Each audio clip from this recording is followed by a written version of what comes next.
crazy shit. I mean, candles up my ass, like no, up the ass, no big deal, right?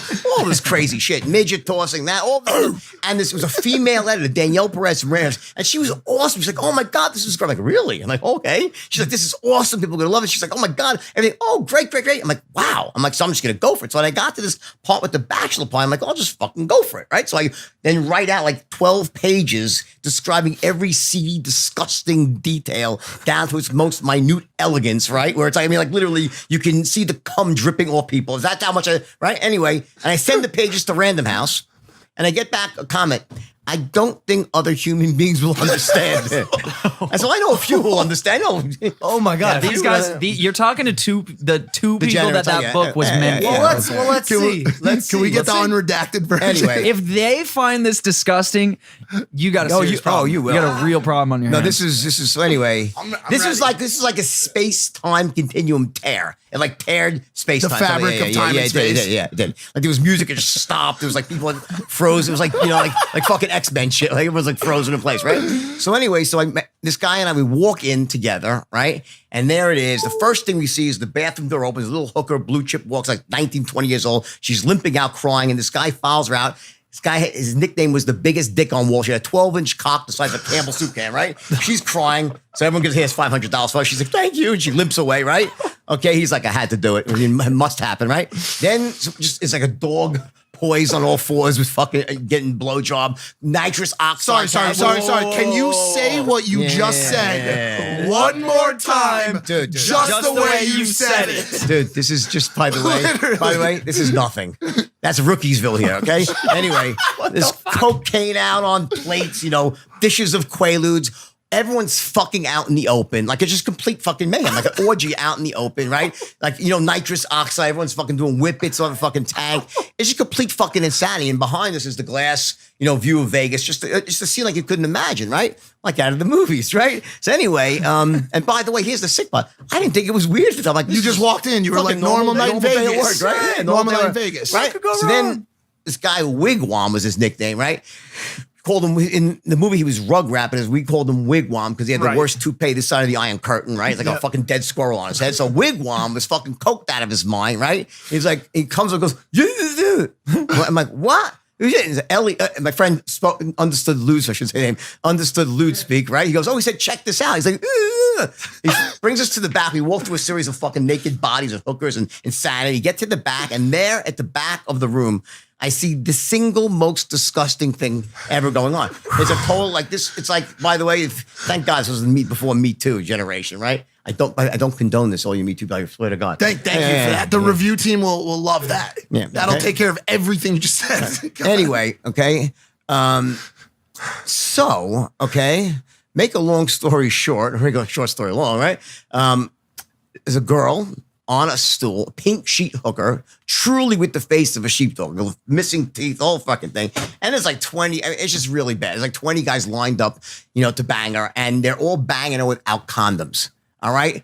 So they're lined up, one guy's banging her, and of course you have to look to see, like, why not, right? So you're like, oh, what the hell's that? And we look, and you're like, this guy pulls out, as came, and it's like the grossest, most disgusting pussy in the world. Like, it's like, this is like the ultimate vile pussy. Right? Like 15 people in there, and they're still going on, right? Anyway, boy, my wife's gonna be mad if you tell them the story. I know I'm in deep shit right now. She's not here, right? How could you do this? No, she doesn't care for me, no. Anyway, here go my corporate sponsors, right? So, all right. Yeah, we don't have too many. I'm gonna start my own podcast. I'm not telling these stories, right? This is for my young generation, right? Don't do this at home, kids. It's not good. Don't do it anywhere, probably. Right? Okay. Anyway, never. Yeah. Anyway, so Except Vegas. No, It's about to get so bad. it's pretty bad. So He's saying it's gonna get worse. oh yeah. Anyway, so my friend is sitting next to me, and it's like this just disgusting scene. The music is playing, blasting. What Everyone's music, by the way, just so I can Sly imagine? and the Family Stone, Everyday People's fucking blasting in the Everyday background. Right. People. Fucking girls are dancing this way and that way, boobs are fucking out swinging. My friend takes a look, and it's just like this just disgusting, rancid, pussy out, and it's like dripping with stuff, and the girl's like with a cowboy hat on. She's saying, yeah, she was getting money thrown at, right? And he reaches over this, like, sees a Dom Perignon bottle. He goes, all right? Waits, and he goes, go, and drinks it out in front of 150 people. He bent down and drunk it out. that point in time, okay, literally everything in the room stopped. It was like someone pressed a pause button. All right.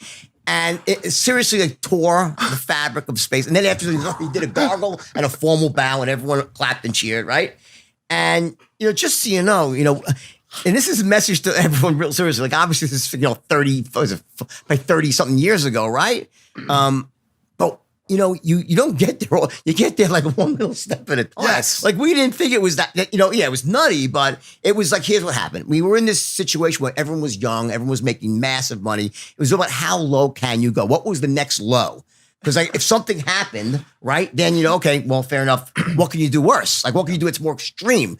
After a while, you're basically running out of things to do, so you're inventing insanity. So it was like these insane acts because you had to outdo the one before. It's almost like you start edging on this like pagan, ritualistic, like it's like Rome. It's like honestly more. It's like, okay, so it's more like when you're running an organization that large, it becomes its own self-contained society. It does. There's births, deaths, marriages, affairs, there's love, there's hate, it's every emotion, every relationship going on within this organization, right? Thousands of young kids all making millions of bucks, right? So, hello, Mom. Who called? Mom, who was it? All making a ton of money, right? So, what happens is it's like almost like it was like Rome, and this was like the Colosseum. The mob needed to be entertained. The mob needed a spectacle, right? And my partner Danny was Donnie in the movie. He was like the Knights. He was head of the Knights Templar. They go around and like search for acts of depravity to just bring into the. It was really just really nuts. So that was really how it started, and it sort of did. By the way, that was not the end. That was very early on. Things got much worse after that.